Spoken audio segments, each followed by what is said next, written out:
Hola tout le monde, c'est Aladin. Dans cette vidéo, on va réaliser cette arche slash tunnel slash pergola végétale.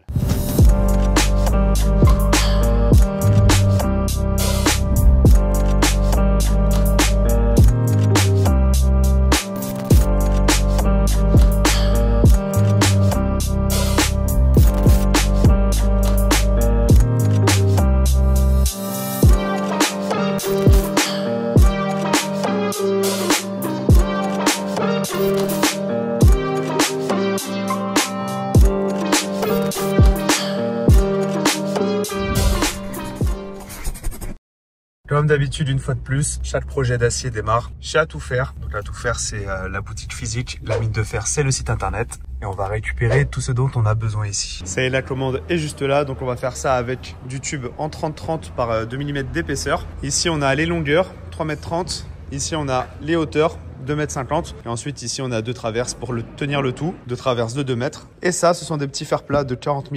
Je vais utiliser ces plats justement pour les souder ici et fixer contre le mur. Donc, on va percer là. Ensuite, on mettra les fixations dans le mur. Là, comme vous voyez, ils ont absolument tous les trilles soudés possibles et imaginables. Et nous, ce qui va nous intéresser, c'est ce treillis de 6 mm. Et donc, la plaque fait 3,60 m par 2,40 m. On va essayer de poser ça sur le pick-up ici. Sur le toit, j'ai mis une petite bâche. Bon, je sais que ça va forcément faire le ventre, hein, mais bon, c'est pas grave. Faut juste que ça tienne. C'est chargé. Bon, le chargement, à ne pas reproduire. Je crois que je déborde un peu trop sur la droite. Mais ça va le faire, on va rouler doucement et ça va le faire. On va commencer par recouper ces barres ici de 3,30 m. On va juste leur faire une petite coupe à 45 ici. Et comme d'habitude, pour faire 3 fois la même coupe, je me suis mis un petit bloqueur ici. Et je sais que mes 3 longueurs seront les mêmes.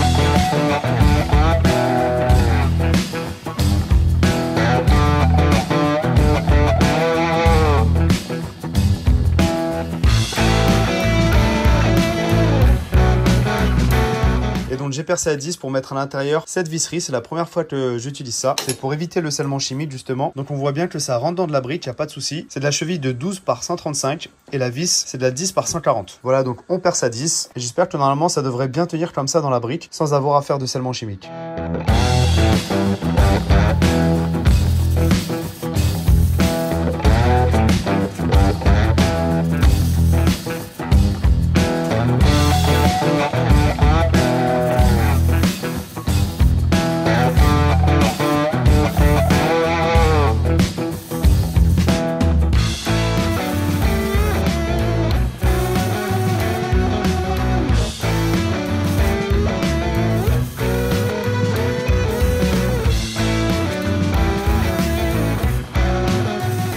Depuis tout à l'heure, vous me voyez travailler avec les nouveaux écouteurs Scholz OpenFit Air. Scholz est une marque américaine qui a révolutionné le monde du sport avec sa technologie de casque à conduction osseuse. Le principe de ces écouteurs est d'envoyer des vibrations directement à votre oreille interne sans passer par le tympan. Et ça vous permet d'entendre tous les bruits autour de vous. C'est parfait quand on va faire un footing en ville par exemple. Les OpenFit Air sont leurs derniers produits, ils sont extrêmement légers, seulement 8,7 grammes. Ils sont super stables, le maintien est parfait, on les sent à peine sur les oreilles. Ici on a 6 heures d'autonomie, avec le boîtier de recharge on arrive à 28 heures. La qualité sonore m'a vraiment surprise et quand vous voyez mon salon, vous doutez bien que j'adore le son. L'utilisation des écouteurs est vraiment intuitive, on a juste à ouvrir le boîtier, les mettre sur les oreilles et ça y est, ça se connecte tout seul au téléphone. On double tape pour faire play ou pause, on maintient 2 secondes à gauche, ça baisse le son, on maintient 2 secondes à droite, ça monte le son. Pareil pour prendre un appel, dès que ça appelle, on a juste à double taper pour que ça décroche et double taper pour accrocher. J'aime beaucoup la manière dont ils se rangent dans leur petite boîte. Ici, ils ont un petit aimant qui fait qu'une fois qu'ils sont rangés, ils peuvent plus tomber. Ça c'est top et ils se rechargent tout seuls. Ces écouteurs sont IP54 donc ils sont résistants à la sueur et aux éclaboussures. Et si jamais ça ne vous suffit pas, Scholz propose également les Open Swim Pro. Donc ce casque est 100% étanche, c'est idéal pour écouter de la musique pendant qu'on fait ses longueurs ou bien même un podcast. Et une fois de plus, vu que c'est de la conduction osseuse, ça passe pas par le conduit auditif. Donc je peux très bien utiliser ces bouchons d'oreilles qui sont fournis par Scholz justement pour éviter que l'eau rentre dans mes oreilles. Donc même avec mes bouchons, j'entends très bien la musique. Il est vrai qu'une fois la tête sous l'eau, le Bluetooth peut sauter un peu. C'est pour ça que l'Open Swim Pro est équipé d'une mémoire interne de 32 Go. Ça va être idéal pour mettre toutes ces musiques sur le casque, laisser le téléphone au vestiaire d'une piscine et aller nager tranquillement. Le casque tient super bien sur la tête, il est très léger, il se fait vraiment oublier. oublié, ça me gêne pas du tout lorsque je mets mes lunettes de piscine. Le casque IP68, ça permet une immersion à 2 mètres pendant 2 heures. Il a une autonomie de 9 heures. Évidemment, on peut également prendre des appels avec ce casque, mais forcément pas sous l'eau. Si jamais vous l'utilisez à la mer, pensez bien ensuite à le rincer à l'eau douce et à bien le sécher pour éviter toute corrosion. Il est fourni avec cette petite sacoche en néoprène toute douce. Moi, j'aime beaucoup. Voilà, si jamais vous voulez en savoir plus sur ces produits, cliquez sur le lien en description. Et maintenant, retour à la vidéo. Il est temps maintenant de souder ici cette longueur sur cette hauteur-là. Donc pour ça, je me suis posé sur le boulodrome. Ici, j'ai attaché l'équerre. Je vais pas fermer le gros cordon tout de suite. On va ensuite le mettre en place ici.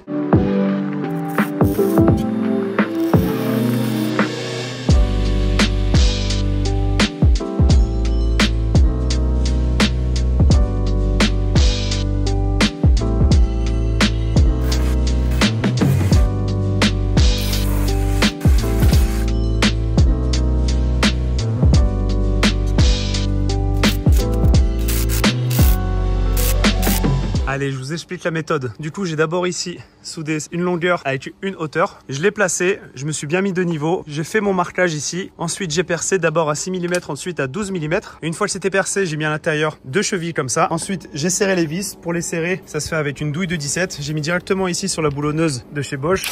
Ça va au top. Et une fois que j'ai mis en contact la vis, je finis toujours à la main pour avoir un meilleur contrôle qu'avec la boulonneuse. Sinon, avec ça, j'arrache tout. Deuxième étape, j'ai fait pareil. J'ai d'abord soudé là-bas dans l'angle. Ensuite, ici, j'ai fait mon marquage. Je sais que je vais les séparer de 2 mètres. Et cette fois-ci, je vais être à la même hauteur. Donc pour être à la même hauteur, j'ai tout simplement mesuré la distance ici entre mon lambris et la barre. Il y avait 29 cm. J'ai fait pareil ici, 29 cm également. Au moins, je sais que ces deux-là sont à la même hauteur. J'ai percé, j'ai vissé. Et là, je vais devoir régler le niveau. Là, je suis un peu trop haut. Donc là, vous allez voir, je vais tout simplement prendre le niveau et taper à la massette ici dans l'angle pour le faire redescendre. Celui-là est déjà bien de niveau.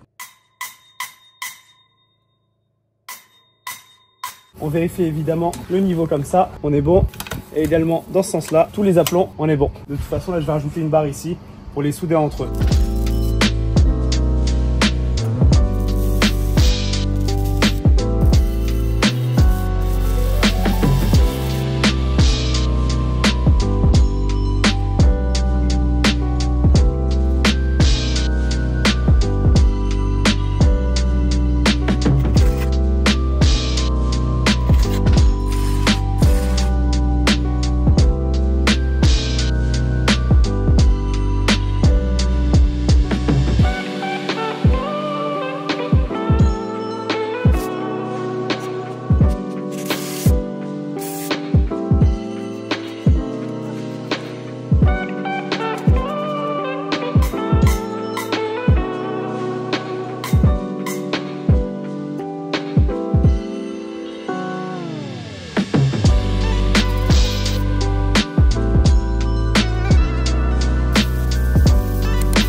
Bon, je sais pas si ça s'est vu avec le drone, mais quand on est parti courir, en fait, c'est parce que on a eu un départ de feu. Il y a des étincelles qui sont tombées ici sur les misplantes. Ici, là, il y a des feuilles qui sont déjà bien sèches. C'est parti super vite. Madame, elle est partie courir chercher de l'eau. La pauvre. De courir. Pendant ce temps-là, moi, je l'ai tout de suite éteint avec le pied. Ça s'est bien passé. Du coup, elle a jeté 2 seaux d'eau et elle en a préparé un 3e. Mais bon, pensez bien à humidifier, vous, si jamais vous devez souder en extérieur comme ça, en plein mois de juillet. Ça peut être dangereux. Bon, en tout cas, le résultat est top pour l'instant. On a fini tout ce qui était horizontal. Maintenant, on va mettre les 2 treillis verticaux ici.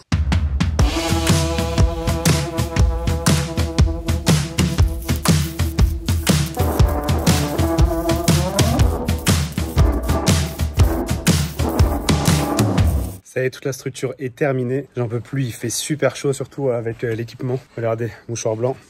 La fin de journée, je vous montre ce que ça donne. Voilà, dégueulasse. Oh là là là, mon Dieu, horrible.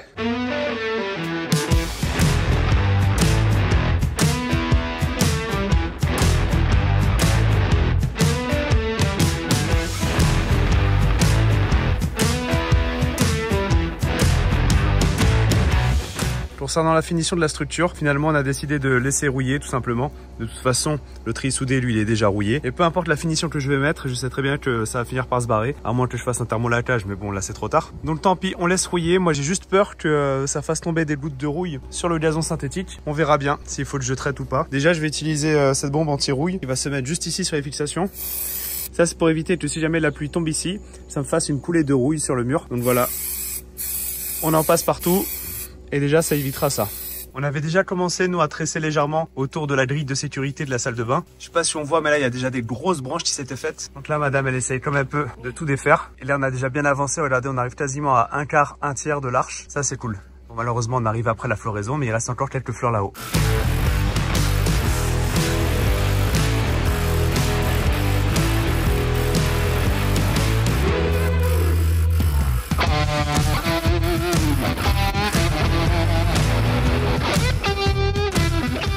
On est en train de faire un petit complément du coup pour bien habiller comme il faut. Là on a pris la passiflore. Passiflore. Et on a pris des blanches. On n'a pas que les jasmins étoilés. On a même un rosier. Rosier banks, rosier blanc. On a même un rosier banks. On cherche dans tous les cas des fleurs blanches. Grimpante. Et on vient de rajouter ces 2 pieds de jasmin étoilé. Des pieds d'1,80 m à seulement 29 €. Jardinerie Tarnaise sur Albi. Du coup, on démarre les plantations. Ici, on a mis un jasmin étoilé. Là, on a déjà un jasmin qu'on a tressé qui va grandir par ici. Et là, on va mettre la passiflore. Et ça, c'est le rosier Banks. En attendant, moi, je vais installer ces lumières guinguettes. Donc, celles-ci, c'est vraiment des premiers prix, mais elles sont quand même IP65. C'est un blanc chaud, c'est ce qu'on voulait.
Voilà, donc bien évidemment, on n'aura pas le résultat définitif tout de suite.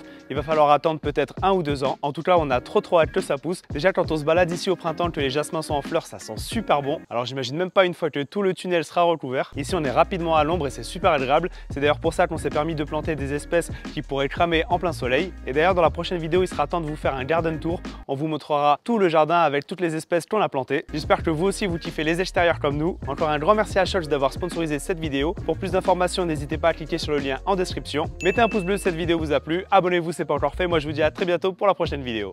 Ciao!